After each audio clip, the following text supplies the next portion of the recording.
Suamiku lebih percaya dengan istri keduanya. Buat yang sudah subscribe, semoga rezekinya lancar ya. Bunda, hari ini ayah pulang telat ya, soalnya ada rapat lagi, ujar Mas Ridho sambil memasukkan dokumen-dokumen penting ke dalam tas kerjanya. Wajahnya tampak serius, namun tetap lembut, seperti biasa. Iya, ayah. Nanti kalau mau pulang kabarin saja ya, biar bunda siapkan masakan spesial buat ayah, jawabku sambil tersenyum. Aku sudah biasa menyiapkan makanan favoritnya kalau pulang kerja, terutama saat dia lelah setelah hari yang panjang di kantor. Mas Ridho mengangguk kecil.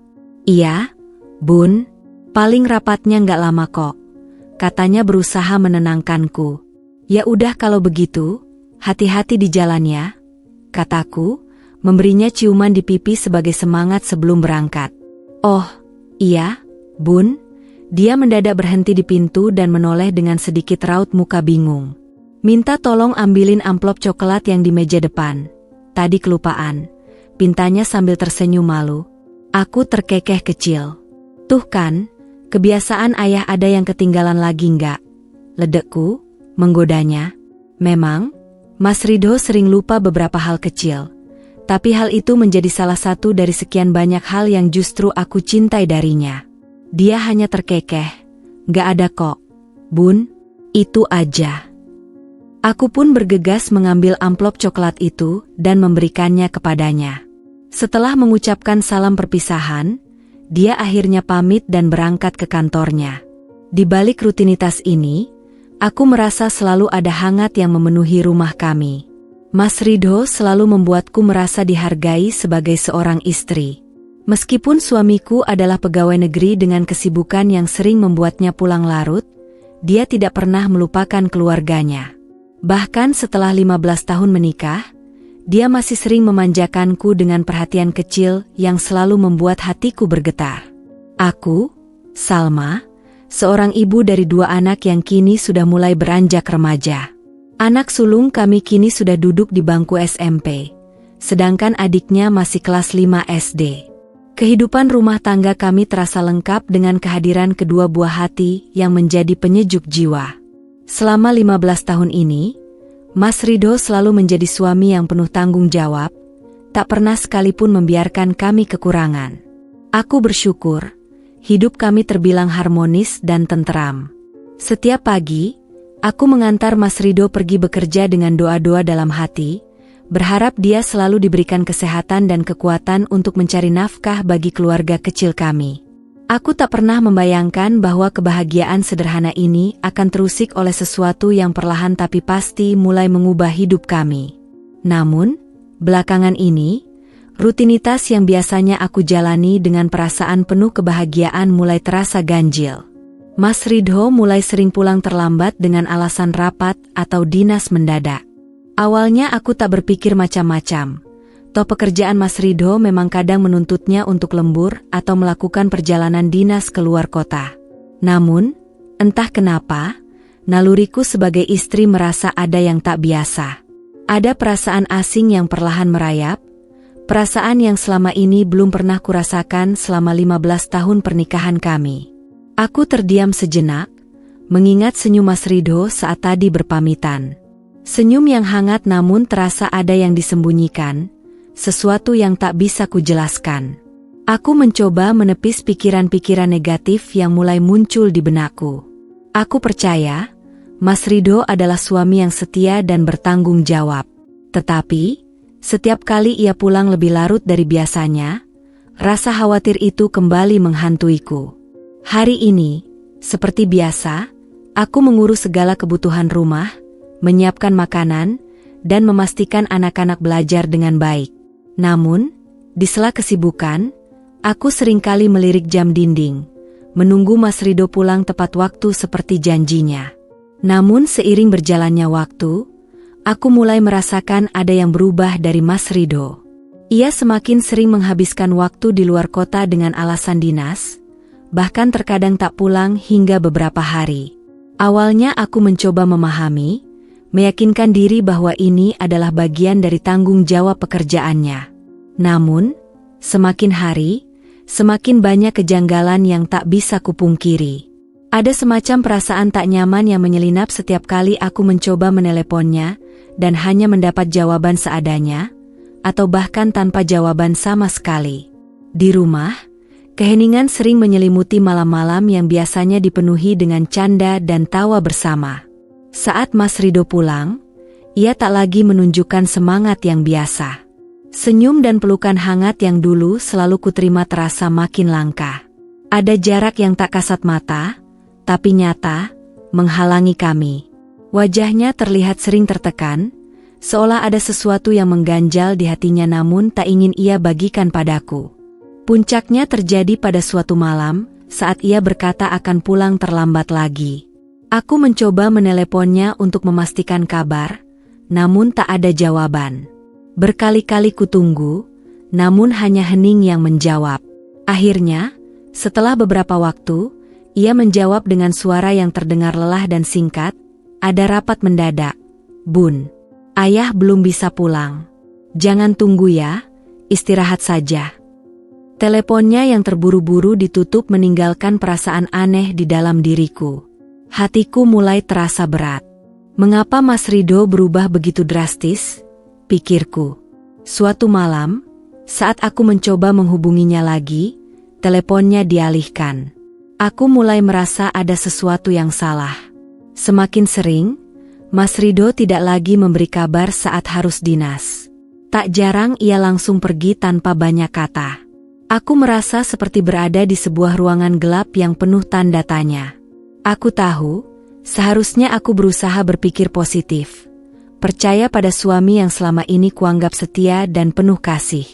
Tapi entah kenapa, naluriku mengatakan ada yang tak biasa. Alasan-alasan Mas Ridho yang terdengar seperti alasan sederhana itu kini memicu curiga. Terutama ketika suatu kali dia menyebut ada urusan penting di luar kota, namun tak pernah menjelaskan lebih lanjut. Kenapa harus keluar kota lagi? Bukankah baru minggu lalu dia sudah pergi? Gumamku sendiri. Kegalauan ini mulai membuat pikiranku berkecamuk. Aku mulai memperhatikan sikapnya lebih detail, berharap menemukan jawaban yang dapat menenangkanku. Mungkin, hanya kekhawatiran istri yang terlalu mencintai, atau sekadar perasaanku saja. Pada akhirnya, aku hanya bisa mencoba menepis semua prasangka. Malam itu, sambil memandangi langit-langit kamar yang gelap, aku mencoba mencari kedamaian dalam diriku sendiri. Aku berusaha meyakinkan hati bahwa semua ini hanyalah salah paham. Bahwa suamiku masih sama seperti dulu, pria yang selama 15 tahun ini kujadikan tempat bernaung. Namun, kegelapan malam itu seakan membisikkan sesuatu yang membuatku tak bisa mengabaikan firasat buruk ini. Aku tak bisa lagi menahan kecurigaan dan kegelisahan yang sudah lama terpendam.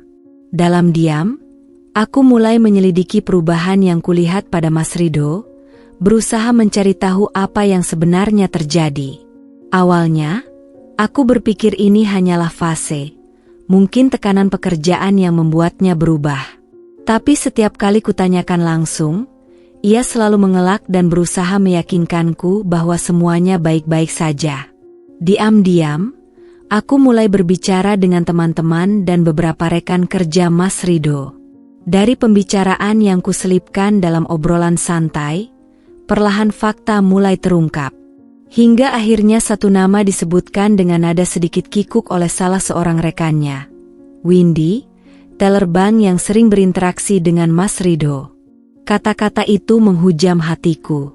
Windy, seorang wanita muda berusia sekitar 25 tahun, jauh lebih muda dariku. Bayangan tentang wanita itu membuat dadaku sesak.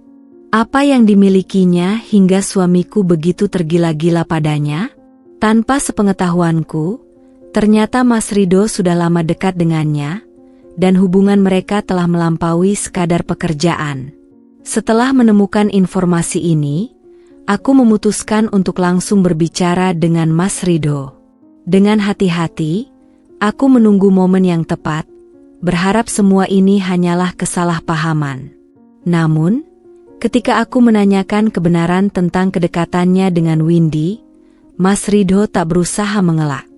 Justru, tanpa ragu, ia mengakui bahwa Windy adalah sosok yang belakangan ini selalu ada di pikirannya.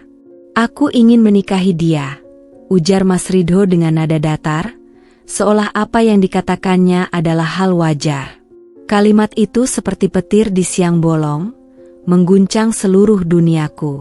Bagaimana bisa pria yang selama ini menjadi tumpuan hidupku, sosok yang begitu kucintai, tiba-tiba ingin menghadirkan wanita lain dalam kehidupan kami?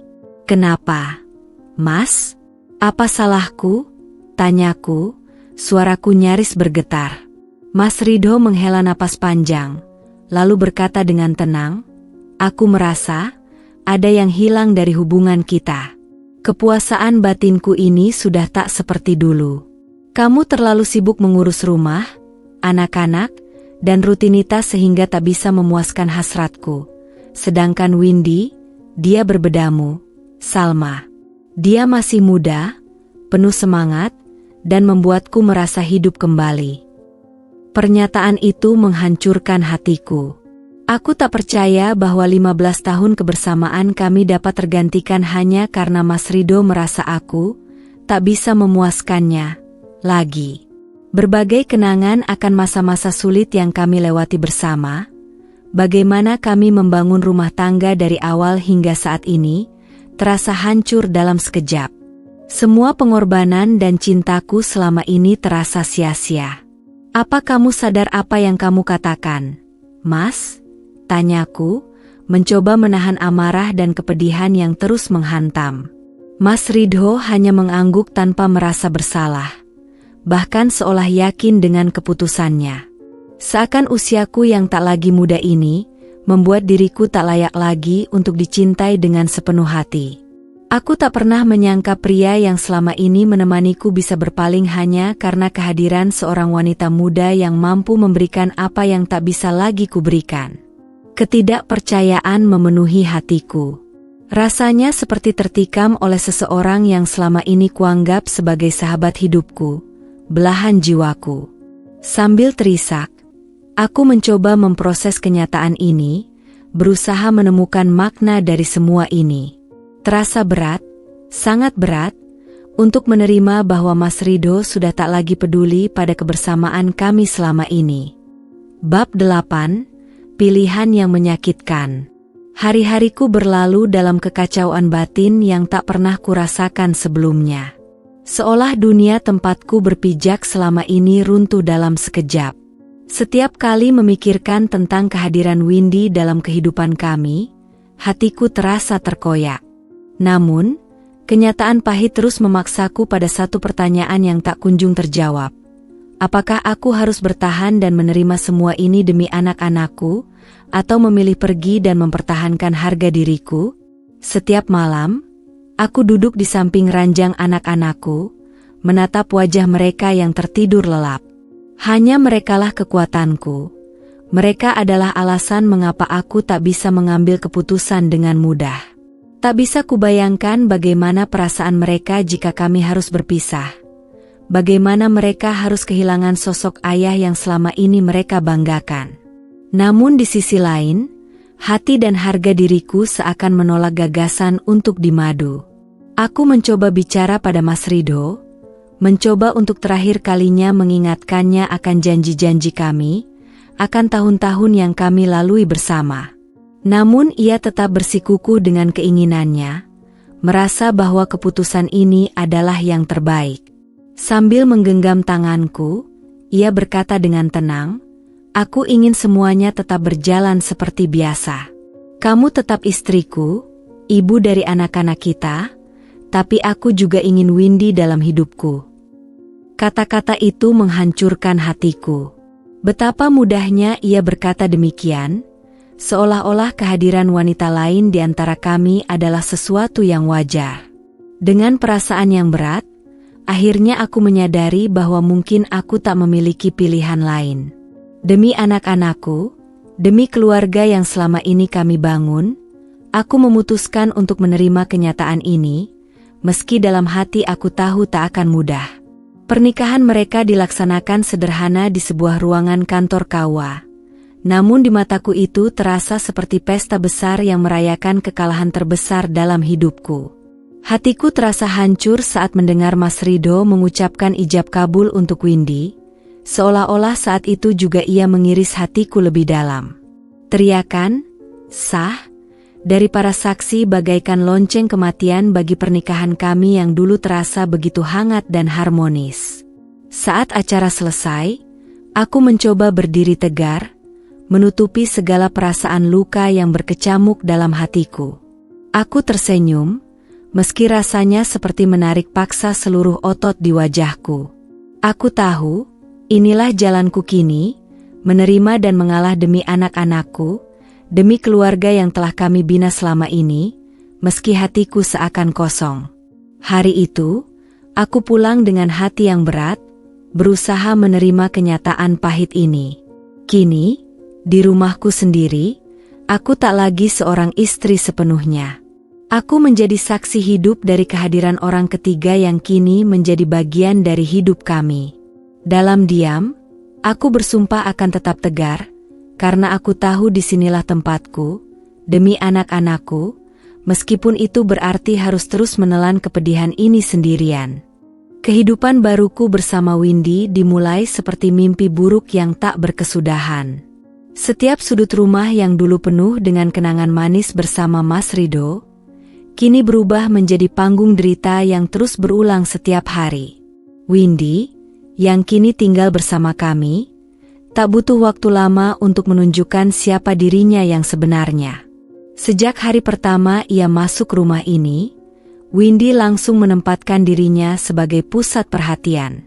Ia menganggap dirinya sebagai ratu, dan aku hanyalah pelengkap yang tak penting. Segala hal yang pernah menjadi tugasku sebagai istri, kini beralih padanya, dan bukan dengan cara yang baik. Ia mengubah suasana rumah menjadi tempat di mana aku tak lagi merasa sebagai istri dari Mas Ridho lagi. Pagi-pagi sekali, Windy mulai memberi perintah tanpa henti, dari meminta sarapan yang harus dibuat tepat sesuai keinginannya, hingga meminta barang-barang kecil yang tak henti-henti ia suruh aku ambilkan. Jika masakanku tidak sesuai seleranya, ia akan mencibir sambil berkata tajam, "Ini rasanya hambar, Mbak. Kok seperti masakan tak niat, ya?" Dan saat aku mencoba melawan dengan kata-kata lembut, ia malah tersenyum sinis dan dengan tenang berkata, "Tolong terima kenyataan, Mbak, sekarang Mas Ridho sudah jadi suami kita berdua." Setiap kali aku mencoba mengeluh pada Mas Ridho, berharap dia masih mengerti rasa sakit yang kurasakan, respon yang kudapat justru lebih menyakitkan. "Sudahlah, Salma, jangan terlalu banyak mengeluh. Windy itu istriku, anggap aja itu saudara kamu juga," katanya dengan santai. Aku menatapnya tak percaya, bertanya-tanya apakah pria yang berbicara ini masih Mas Ridho yang dulu, yang selalu lembut dan peduli. Namun, kenyataannya tak berubah. Ia hanya memihak Windy, seolah-olah aku ini tak lebih dari penghalang kebahagiaannya yang baru. Sikap acuh tak acuh Mas Ridho semakin membuatku tenggelam dalam keputusasaan. Kehadiran Windy perlahan tapi pasti menggerus cinta yang dulu ada di antara kami. Aku merasa tak lagi dianggap sebagai istri. Posisi itu kini seakan sudah sepenuhnya diambil alih oleh Windy. Aku hanya bayangan yang terabaikan di sudut rumah ini. Windy semakin berani menghina diriku di depan Mas Ridho, mempermalukan peran dan martabatku sebagai istri pertama. Pada suatu hari, aku sedang menyapu halaman ketika Windy dengan nada mengejek berkata, "Loh, Mbak Salma rajin banget ya. Cocok deh jadi pembantu. Lumayan kan, bisa tetap tinggal di rumah ini."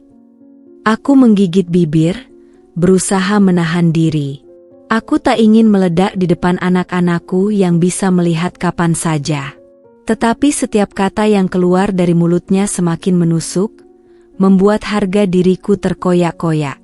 Semua ini kurasakan sendirian, tanpa tempat untuk meluapkan segala perasaan yang sesak di dadaku. Hari-hari berjalan penuh dengan kehancuran batin. Hubunganku dengan Mas Ridho semakin renggang, seperti dua orang asing yang hidup di bawah satu atap. Aku menyadari bahwa cinta yang pernah begitu dalam di antara kami kini mulai memudar. Rasa kasih dan perhatian yang dulu selalu ia tunjukkan, kini hanya menjadi bayangan yang tak mungkin kembali. Aku menjalani setiap hari dengan perasaan tertekan, dihina di rumahku sendiri, dan kehilangan suami yang dulu begitu kucintai.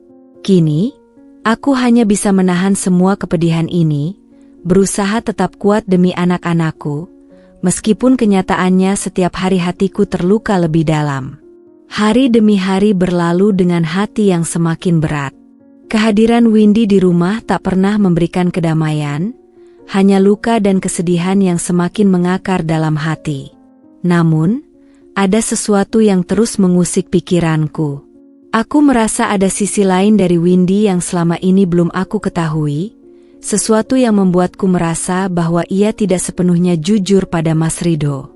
Sejak awal kedatangannya, ada saja hal-hal yang terlihat aneh, terutama ketika ia mulai sering keluar rumah dengan berbagai alasan yang terdengar tidak masuk akal. Suatu sore, saat Mas Ridho sedang dinas keluar kota, aku melihat Windy berpakaian jauh berbeda dari biasanya. Ia memakai rok pendek dan atasan ketat yang jelas bukan gaya sehari-harinya di rumah. Ia keluar dengan raut wajah ceria, seakan-akan akan bertemu seseorang yang membuatnya bahagia. Rasa penasaran dan curiga menyelimutiku. Aku diam-diam mengikuti Windy, berusaha menjaga jarak agar ia tak menyadari kehadiranku. Beberapa blok dari rumahku, ia berhenti di samping mobil sedan putih. Hatiku berdegup kencang saat melihat seorang pria muda, sekitar 30-an tahun, keluar dari mobil itu dan menghampirinya. Pria itu tampak rapi dengan penampilan yang modis, sangat berbeda dengan sosok sederhana dan kalem seperti Mas Ridho. Detik berikutnya, aku menyaksikan mereka berpelukan singkat sebelum masuk ke dalam mobil. Aku terpaku di tempat, merasa terkejut dan tak percaya. Meskipun hatiku mencurigai ada yang tak beres, aku tak pernah menyangka bahwa Windy bisa sejauh itu. Dalam perjalanan pulang, pikiranku dipenuhi berbagai pertanyaan. Siapa pria itu? Apa hubungan mereka sebenarnya? Dan yang paling menyakitkan, apakah Mas Ridho tahu tentang semua ini? Aku memutuskan untuk memberanikan diri dan menyampaikan apa yang kulihat pada Mas Ridho, berharap bahwa suamiku yang dulu penuh kasih ini akan mendengarkan kata-kataku. Namun, saat malam tiba dan Mas Ridho kembali ke rumah, reaksinya jauh dari yang kuharapkan. Ketika aku mulai bercerita dengan hati-hati tentang kecurigaanku dan menyebutkan bahwa aku melihat Windy bersama seorang pria, Mas Ridho hanya menatapku dengan wajah muram dan tatapan tak percaya. "Salma, kamu terlalu berlebihan. Mungkin dia bertemu dengan teman atau keluarganya. Kamu terlalu mencurigai Windy," katanya dengan nada yang dingin. Aku mencoba menjelaskan lebih jauh, menjelaskan detail yang kulihat, namun Mas Ridho menggeleng. "Salma, cukup. Jangan jelek-jelekan Windy lagi di depanku. Windy adalah istriku juga sekarang. Dia sudah berkorban banyak dengan meninggalkan pekerjaannya demi aku. Jangan buat situasi semakin rumit dengan tuduhanmu yang tidak jelas," ucapnya lagi. Perasaan tak dipercaya oleh suamiku sendiri begitu menyesakan. Aku mencoba menahan air mata, tetapi tak kuasa membendung perasaan sakit yang begitu mendalam. Seakan semua usahaku untuk melindungi rumah tangga ini, demi keutuhan keluarga kami, dianggap angin lalu. Mas Ridho yang dulu begitu mengenaliku, kini berubah menjadi orang yang tak lagi peduli akan perasaanku. Hari itu, Mas Ridho sedang makan siang di sebuah restoran bersama rekan-rekan kerjanya, sebuah kesempatan untuk rehat dari rutinitas pekerjaan yang belakangan terasa semakin berat. Obrolan santai dan canda gurau sempat membuatnya melupakan sejenak ketegangan yang muncul di rumah. Namun, ketika matanya tak sengaja melirik arah pintu masuk restoran, ia melihat sosok yang tak asing, Windy. Windy terlihat bersama seorang pria muda yang tampak sangat akrab dengannya. Mas Ridho menatap mereka dengan mata tak percaya, berharap apa yang dilihatnya hanyalah kesalahan pandang. Namun, setiap detik yang berlalu membuat perasaannya semakin tenggelam dalam kenyataan yang sulit diterima. Windy dan pria itu berbicara dengan keintiman yang tak seharusnya. Tawa dan bisikan mereka terkesan begitu mesra. Lalu, dengan spontan, pria itu menggenggam tangan Windy dan mereka saling menatap penuh arti, seolah-olah dunia di sekitar mereka tak lagi ada. Rasa sakit dan kemarahan bercampur di hati Mas Ridho. Hatinya seperti ditusuk sembilu. Pengkhianatan ini terlalu nyata di depan matanya. Tanpa memedulikan tatapan heran teman-temannya, ia bangkit dari kursinya dan melangkah cepat menuju meja di mana Windy duduk bersama pria itu. Setiap langkahnya dipenuhi amarah dan kekecewaan yang kian mendalam. "Windy, apa yang kamu lakukan di sini?" Suaranya meninggi, membuat beberapa pengunjung restoran menoleh penasaran. Windy, yang awalnya tampak terkejut, segera berubah menjadi pucat. Pria di sebelahnya tampak cemas, sedikit mundur dari Windy seolah tahu situasi yang terjadi ini akan berakhir buruk. Windy tergagap, mencoba menjelaskan, namun kata-katanya terputus-putus. Tidak ada alasan yang cukup kuat untuk menyembunyikan kebenaran yang baru saja disaksikan oleh Mas Ridho. "Mas Ridho, ini tidak seperti yang kamu pikirkan," gumam Windy lemah, berusaha mencari kata-kata yang bisa menyelamatkannya. Mas Ridho menggelengkan kepala, kecewa dan marah. "Jadi ini alasannya? Alasan mengapa kamu bertingkah seenaknya di rumah, merendahkan Salma, dan mengabaikan tanggung jawabmu sebagai istri? Semua pengorbanan yang aku berikan demi kamu ternyata hanya berakhir begini." Windy hanya terdiam, tak mampu menyangkal atau mencari alasan yang masuk akal. Pria di sebelahnya terlihat semakin gelisah, menyadari bahwa situasinya semakin rumit. Tanpa banyak bicara lagi, Mas Ridho akhirnya memutuskan untuk meninggalkan restoran, meninggalkan Windy yang tampak sangat terkejut dan malu di hadapan banyak orang. Emosi yang membuncah membuatnya tak ingin kembali berbicara pada Windy. Setibanya di rumah, ia duduk termenung, merenungi apa yang baru saja terjadi. Malam itu, Mas Ridho menghampiriku dan menceritakan semuanya. Kata-kata pengakuannya terasa sebagai keadilan yang tak pernah kuharapkan, tetapi di saat yang sama, rasa pedih masih begitu nyata. "Salma, maafkan aku," ucapnya lirih, penuh penyesalan. "Aku tidak tahu kalau keputusanku membawa Windy ke dalam hidup kita malah menghancurkan keluarga ini. Aku salah telah memilihnya." Air mataku jatuh perlahan.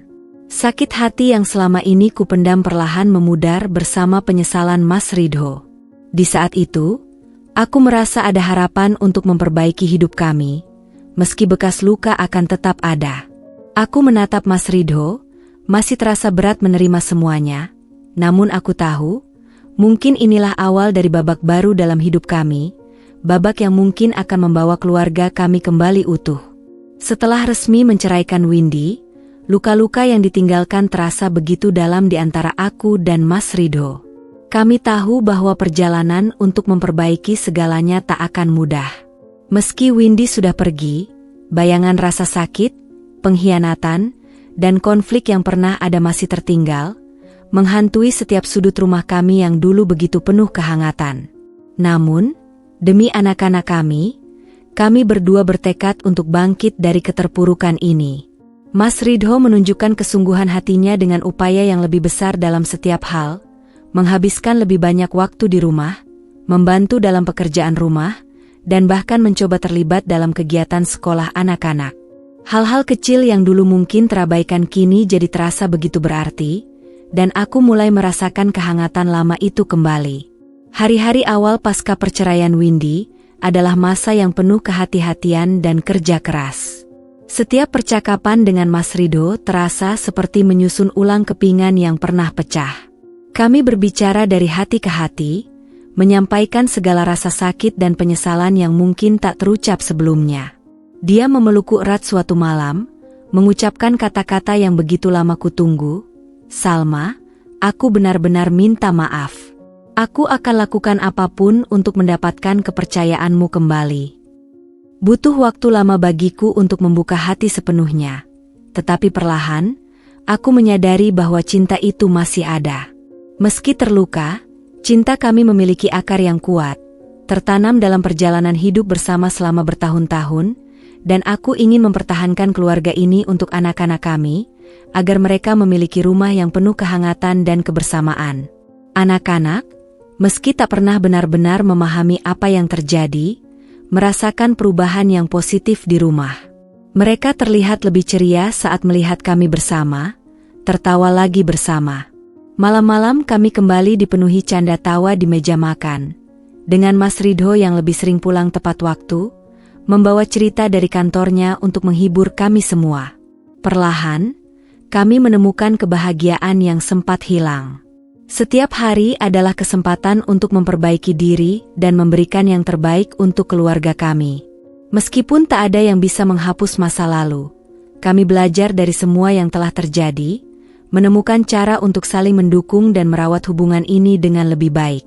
Beberapa tahun berlalu sejak hari-hari penuh cobaan itu. Rumah kami kini telah kembali penuh kehangatan, dengan cerita dan tawa yang terus kami rajut bersama. Aku dan Mas Ridho menjalani hari-hari dengan lebih menghargai setiap momen dan pelajaran dari masa lalu.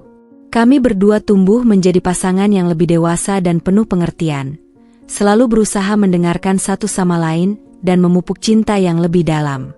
Anak-anak kami tumbuh dengan baik, penuh kasih sayang dan perhatian dari kedua orang tua mereka. Kehadiran mereka menjadi pengingat bagi kami akan segala upaya yang telah kami lakukan untuk mempertahankan keluarga ini. Mereka tak pernah benar-benar tahu betapa besar badai yang pernah melanda, tapi kami berusaha memberi mereka rumah yang stabil dan penuh cinta. Kini, aku sering teringat perjalanan panjang kami. Bagaimana kami pernah terpuruk dalam duka dan kepercayaan yang hancur, namun akhirnya bisa bangkit kembali. Aku belajar bahwa cinta adalah tentang pilihan dan keteguhan hati, bahwa komitmen adalah fondasi yang harus dijaga bahkan ketika badai melanda. Meskipun tidak sempurna, kehidupan kami kini penuh dengan ketulusan dan penerimaan. Aku telah memaafkan Mas Ridho sepenuhnya, dan kami berdua sepakat bahwa kepercayaan itu bukan sesuatu yang bisa diabaikan. Kami sepakat untuk saling menjaga dan menghargai, menghindari kesalahan yang pernah kami lakukan di masa lalu. Sebagai keluarga, kami melangkah bersama menuju masa depan, lebih kuat, lebih dewasa, dan lebih memahami makna cinta yang sesungguhnya. Semua pengalaman yang pernah kami lalui mengajarkan bahwa kebahagiaan adalah pilihan yang harus diperjuangkan, dan kini aku bersyukur atas kesempatan kedua yang kami dapatkan. Dengan penuh syukur dan hati yang tenang, kami menutup lembaran masa lalu, menyambut hari-hari baru dengan cinta yang lebih kokoh dan tekad untuk menjaga keluarga kami sebaik mungkin. Kami terus berjalan bersama, meninggalkan luka-luka lama, dan kini menjalani hidup dengan keyakinan baru, bahwa kebahagiaan itu adalah rumah, tempat kami saling menyayangi dan membesarkan anak-anak kami dengan cinta tanpa syarat.